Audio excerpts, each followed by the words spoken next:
Hello and welcome. This is the news on NTAi International. I am Lami Ali. First, the headlines. President Muhammadu Buhari inaugurates operational assets for Nigeria Police, pledges more funding for the force. Federal government alerts veterinary officers on outbreak of anthrax disease in Niger Republic. Economic and Financial Crimes Commission gets court order to remand former Minister of Justice and Attorney General of the Federation, Mohammed Bello Aduke, in custody.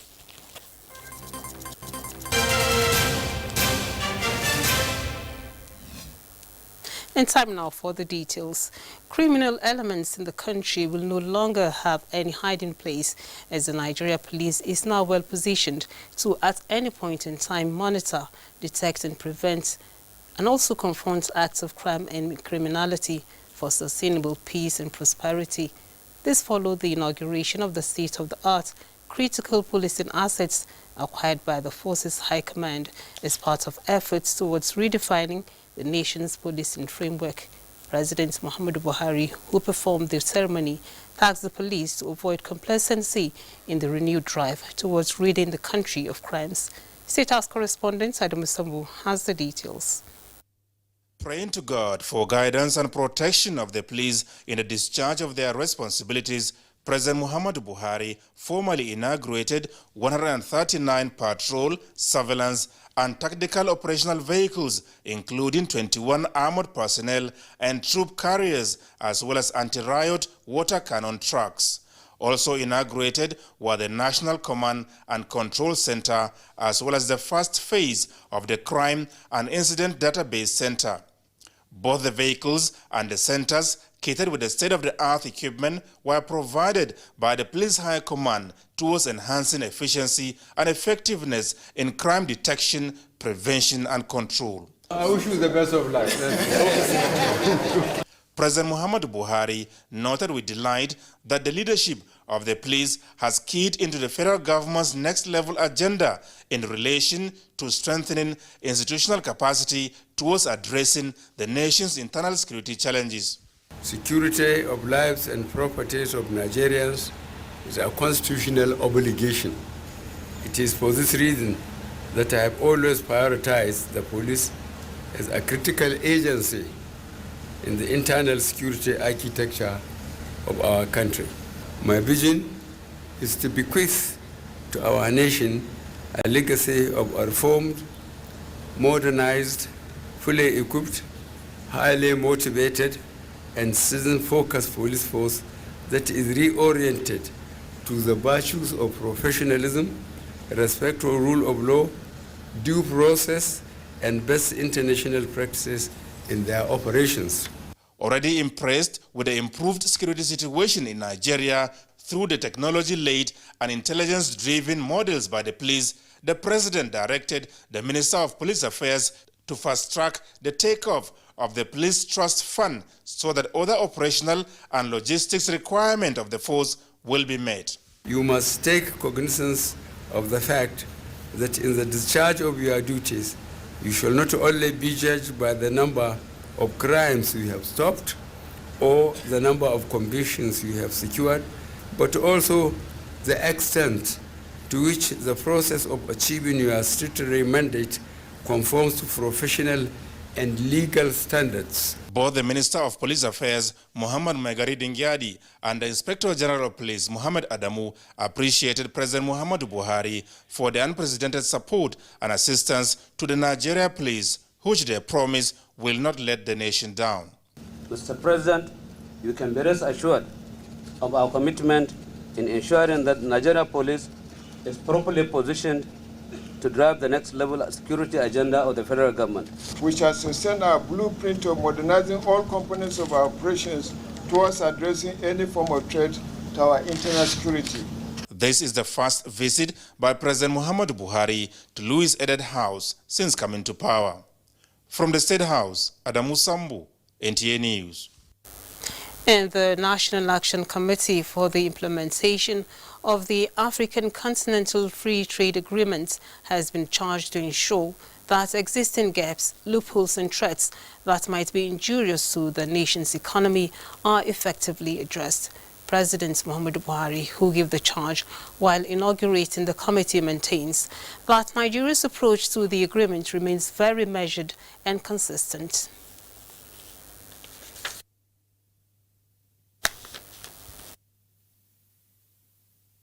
As the 2020 budgetary statutory budget of the Federal Capital Territory of 278.3 billion naira, over 40 billion naira increase from the figure proposed by the Executive.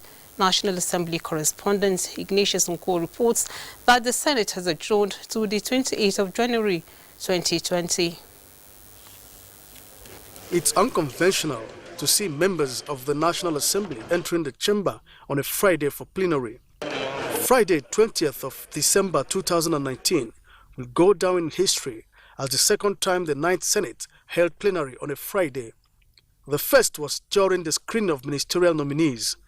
The report of the Senate Committee on FCT on the 2020 statutory budget of the Federal Capital Territory was the only item considered. Chairman of the committee, Abubakar Kyari, presented the report which recommended 278.3 billion naira for the FCT fiscal year against the 232.8 billion proposed, as he gave reasons for the increment.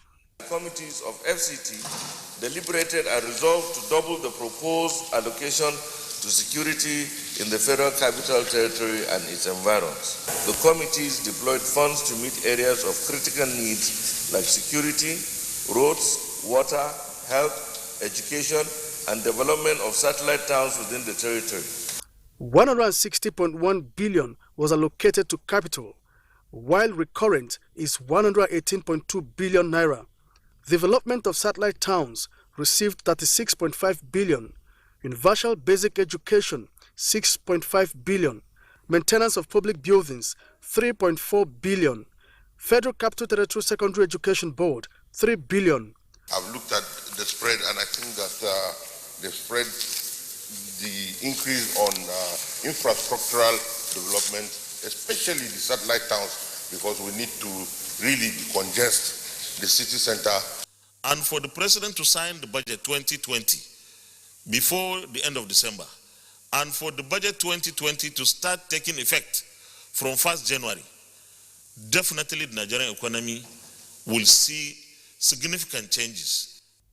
Meanwhile, President of the Senate Ahmed Lawan received a delegation from the Ministry of Labor and Employment, who were on a condolence visit over the death of late Senator Benjamin Uwajumogun. Until his death, the late senator was the chairman Senate Committee on Labor. From the National Assembly, Ignatius Nko, NTAi News. And still from the legislature, the House of Representatives has passed the Nigeria Customs Service budget for 2020 amounting to 238.149 billion naira. The lawmakers passed the budget at a special sitting on Friday. The Nigeria Customs Service budget passed during plenary captures the service's overhead costs and capital projects for the period. The total sum of 238,149,325,832 naira 70 kobo only. Also passed by the House was the Federal Capital Territory statutory budget for 2020 and a bill amending the National Council on Public Procurement, while a bill seeking the establishment of the National Oil and Gas Museum Research Institute Oloibiri in Delta State, sponsored by Fred Obwa, passed through second reading. The House adopted a motion from Haruna Mshelia calling on relevant authorities to prevent Boko Haram attacks in communities in Borno State, and the motion raised by Simon Elisha urging the federal government to declare an emergency on snake bites in parts of Gombe State. The prevalence of snake bites in Kaltungo and Shongom local government areas of Gombe State and have become serious public health and occupational hazards to the affected communities that are largely agrarian. Deputy Speaker Ahmed Idris Wasi commended House members for their commitment to duty. Plenary has been adjourned to 28 January 2020 as the lawmakers proceed for the Christmas and New Year break. From the National Judiciary. The Federal Capital Territory High Court sitting in Maitama has granted the plea of the Economic and Financial Crimes Commission (EFCC) to keep the former Attorney General of the Federation and Minister of Justice Mohammed Bello Aduke (SAN) in its custody. Justice Osman Musa gave the order in an ex parte motion brought before the court by the EFCC Council. Daily Atumbi reports that the order is to enable the Commission conclude investigations on the alleged involvement of Aduke in the Malibu oil deal. Economic and Financial Crimes Commission in 2017 filed charges against the former Attorney General of the Federation and Minister of Justice Mohammed Bello Aduke, SAN, Shell Nigeria Exploration Production Company, and 9 others for their alleged involvement in the Malibu oil deal. The case involves the 2011 sale of the Nigerian Oil Production License OPL 245. The matter filed before the FCTI court borders on alleged fraudulent allocation of OPL 245 and other forms of offences including forgery of bank documents, bribery and corruption to the tune of $1.2 billion. The case further contravenes the country's law on the transfer of OPL 245 from Malibu Oil and Gas Limited to Shell Nigeria Exploration. Following the continued absence of Aduke in court, Justice Danladi Shensi had on April 17 this year issued a bench warrant for the arrest of former Attorney General of the Federation and other defendants in the matter. This led to the arrest of Mohammed Aduke in Dubai by the Interpol on November 11, 2019. Aduke was handed over to the FCC on December 19 on his arrival from Dubai. The EFCC this Friday secured the order of the FCTI court to detain the defendant in its custody for 14 days. Trial is expected to commence at the expiration of the 14 days detention order. In Abuja, Dele Atumbi, NTAi News. And the federal government says it will continue its fight on corruption to make life meaningful to Nigerians through the evolution of infrastructural facilities. The Attorney General of the Federation and Minister of Justice, Abubakar Malami, reaffirms this in Abuja while reviewing the activities of the ministry in 2019. Again, Dele Atumbi reports. Before the advent of the present administration in 2015, Nigeria suffered a lot of setbacks as a result of endemic corruption, resulting in capital flight, lack of quality education, infrastructural deficit, inefficient medical care, leading to medical tourism, as well as poverty among the people. On assumption of office in May 2015, President Muhammadu Buhari assured Nigerians of his administration's determination to fight corruption to a standstill in the public sector with the aim of turning Nigeria around for good. About 5 years down the line, the administration has strengthened the anti-graft institutions with enabling legal framework and environment to bring to book those that have preferred the commonwealth of the nation. The success of the anti-graft war has improved the ease of doing business in the country, thereby engendering the confidence of foreign investors in the country's economy. Our fight against corruption is total, comprehensive, and dispassionate, devoid of any political or ethnic sentiments or inclination. The federal government has also developed the National Anti-Corruption Strategy and a guideline for smooth implementation of the strategy with 5 pillars. Between 2015 and September 2019, the government has secured 1,636 convictions, including 3 former governors across party lines, with 22 former governors still facing trials. We have created a central database for recovered stolen assets, which is under the supervision of the Attorney General of the Federation and Minister of Justice. Following the federal government's commitment to the fight against corruption, the National Association of Judiciary Correspondents presented an award of excellence to the Attorney General of the Federation and Minister of Justice, Abubakar Malami, SAN. In Abuja, Dele Atumbi, NTAi News. Rail project is crucial to the federal government's plans to unlock the huge economic potential at the Apapa Trade Corridor in Lagos State. To guard against any delay, the Minister of Transportation, Rotimi Amechi, has deployed regular inspection of the ongoing project to quickly link the Lagos seaport to the dry port in Ibadan. He is optimistic that these alternative arrangements will ease cargo call time and evacuation. On the pace of work along the axis, His impression is that there is a sizable improvement from the last time he visited, but frowned at the delay in laying the standard track to Agege.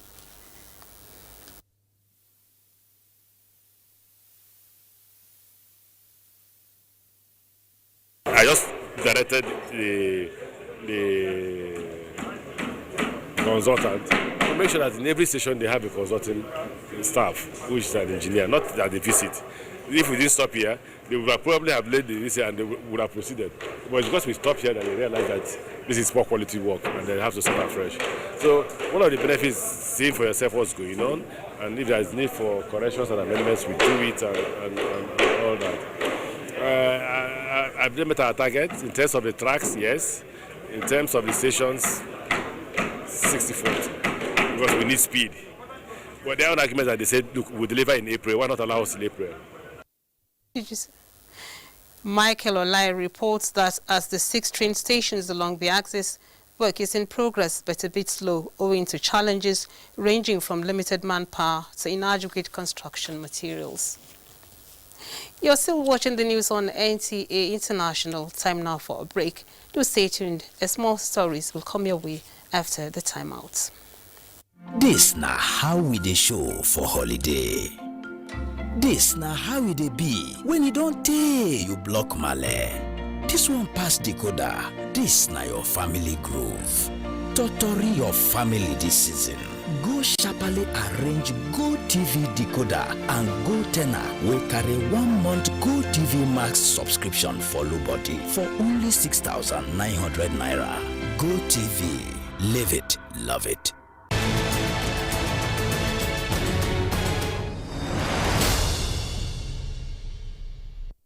Thank you for joining us again.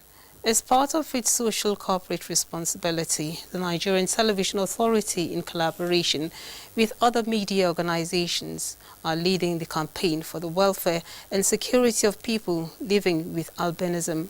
Abubakar Usman Akwanga reports that the effort is in line with the 2020 Ivory Aid Ball and Fundraising Committee for Albino Patients. Findings show that people living with albinism are exposed to various degrees of health challenge, with cancer of the skin and eye on the front burner. This development has been engaging stakeholders across different fields of life to design frameworks of mitigating the problem. The latest initiative is driven by the 2020 Ivory Aid Ball, aimed at raising funds to address common health challenge with the media as critical stakeholders. We, in the NTAi and the FRCN, see this project as part of our social corporate responsibility. And we're also hoping that well-meaning organizations and individuals out there will key into this partnership to ensure that we give our brothers and sisters who need this assistance particularly, especially those of them who are very vulnerable.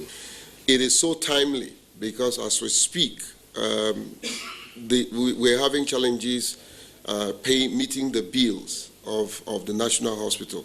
And so this is a welcome development. As a demonstration of commitment to the actualization of the program, a 42-member committee was inaugurated to accomplish the tasks ahead. Managing Director NTAi Enterprises, who represented the Director General of NTAi, Mr. Maxwell Loko, charged them to remain steadfast in pulling resources in meeting the health and social problems of people living with albinism. In Abuja, Abubakar Usman Akwanga, NTAi News. President Muhammadu Buhari has congratulated all Progressives Congress APC governors on their Supreme Court victories after what he called your patience legal battles to defend your mandates. The president said he is pleased and proud that the affected governors have successfully concluded their legal battles, and now is the time to concentrate fully on fulfilling their campaign promises after the distractions caused by the litigations.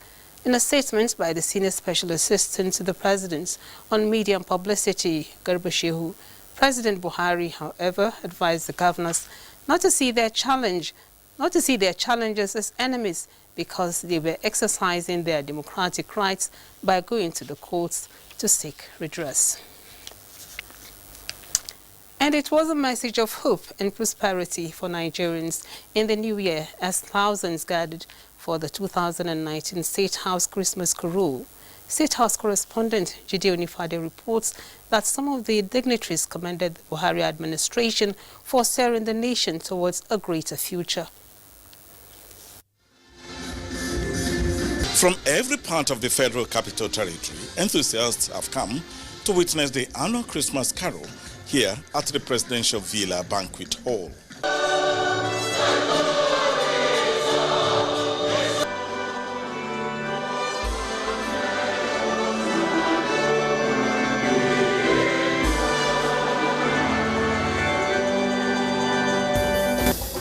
The carol is the celebration of the birth of Jesus Christ, who in the Christendom is regarded as a gift to the world.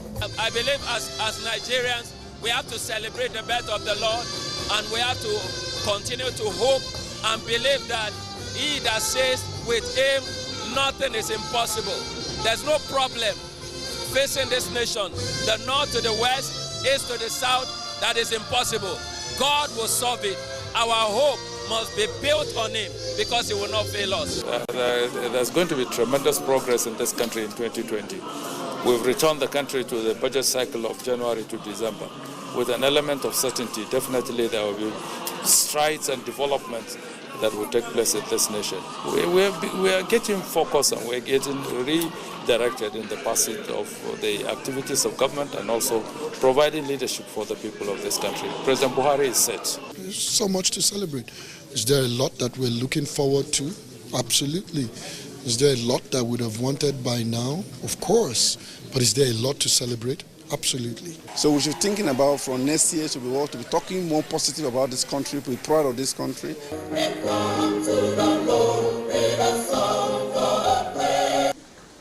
unto you is born this day in the city of David. Lessons taken from the Bible reflect on the events which took place before, during, and after the birth of Jesus. Do you think about your tomorrow, brother? I'm talking about a day when money will be useless. I'm talking about a day when you will not even know the number of houses you have. You will leave everything behind. The question is, where are you going to spend eternity? The carol features groups from across the country.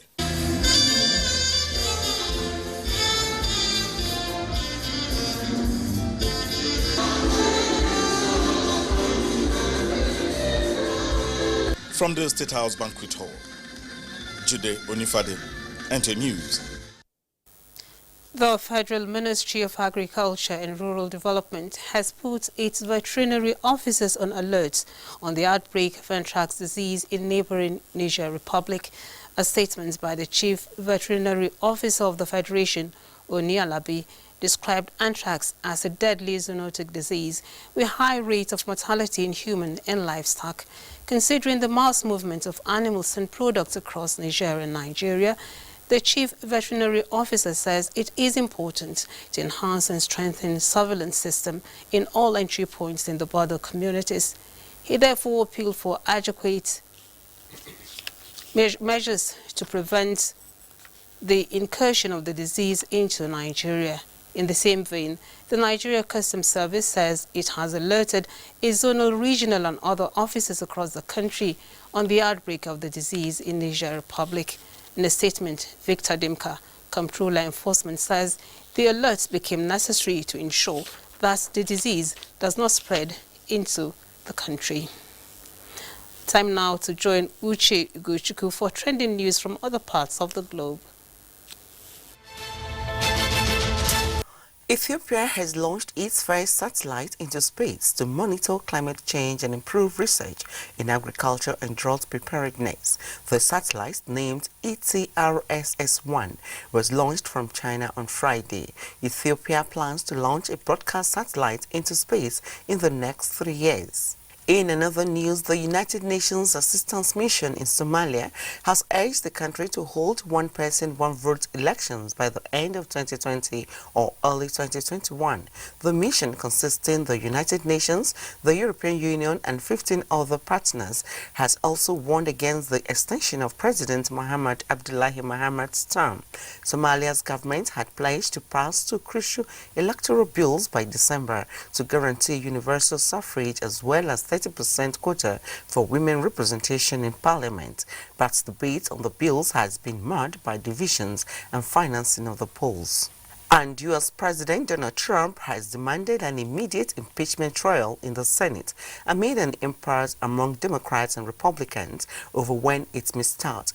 On Wednesday, the House impeached Mr. Trump on charges of abuse of power and obstruction of Congress, but Democrats have refused to start the proceedings, arguing the Republican-controlled Senate is refusing witnesses and will not hold a fair trial. Uche Ugochukwu, NTAi News. Moving on to sports news, NTAi shines again in FCT's 1-5-side football tournament. Here is Kene Emabudike with details and more on Sports Update. Team Nigerian Television Authority (NTAi) continues their domination of FCT Sports Writers Association of Nigeria 5-a-side football tournament as they defeated the news agency of Nigeria NAN 4-1 in the final at the Area 3 pitch Abuja on Friday to win their third consecutive title. Haruna Umar bagged a hat-trick while Olaleko Kelajolu made it 4 for Team NTAi as NAN got their only goal of the game through Tijani at Tojoko. My appreciation goes to the management of the NTAi entirety and the general manager NTAi Sport for believing in me and my crew for making it again for another successful year. We gave a gallant fight and I'm sure some other time we'll do better.